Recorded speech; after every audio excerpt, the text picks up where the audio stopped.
আসসালামু আলাইকুম রহমতুল্লাহ।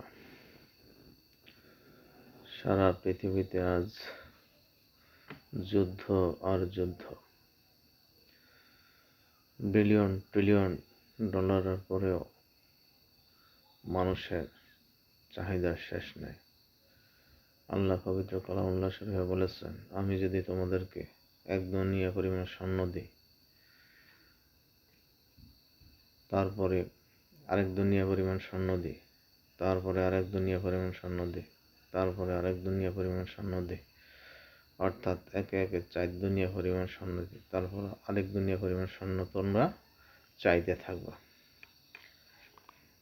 ঠিক এমনিভাবেই আজকে আমেরিকার প্রেসিডেন্ট ডোনাল্ড ট্রাম্পের পরিণত ঠিক তাই হইতেছে। সারা পৃথিবীতে যুদ্ধ লাগিয়ে যুদ্ধ বাঁধিয়ে রাখে, আবার কিছুক্ষণ পরে কয়ে আমি যুদ্ধ মধ্যস্থতাকারী।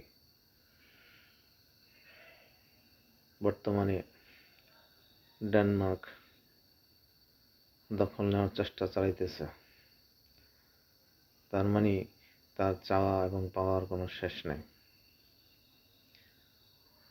তো আসলে এরকম চাইতে চাইতে একদিন ধ্বংস হয়ে যাবে, কিন্তু দুনিয়ার জায়গায় থেকে যাবে।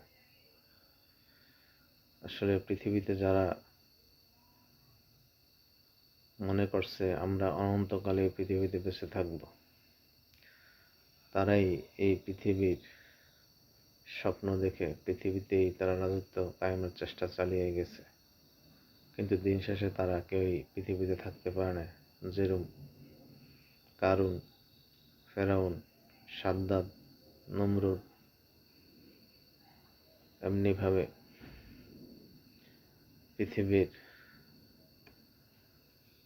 এমন কিছু মানুষ ছিল যাদের আভিজাত্যের শেষ ছিল না।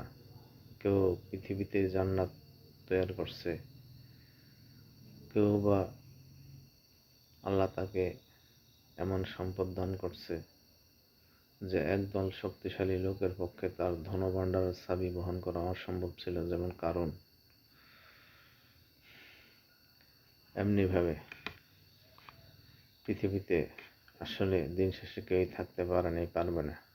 কিছু সময় মনে করে যে আভিজাত্যের কারণে আমরা আজীবন বেঁচে থাকব, সুতরাং দুনিয়াতে আমি বাদশাহী করতে চাই, আমাকে সবাই বাদশাহ, আমাকে সবাই নেতা হুজুর বলবে, আমার কাছে সবাই নত জানু হয়ে থাকবে। আসলে মহান স্রষ্টা যে সবকিছুর মালিক, তিনি যে কুল কায়নাত সৃষ্টি করছেন, এটা তখন আর তাদের অন্তরে জাগমান থাকে না।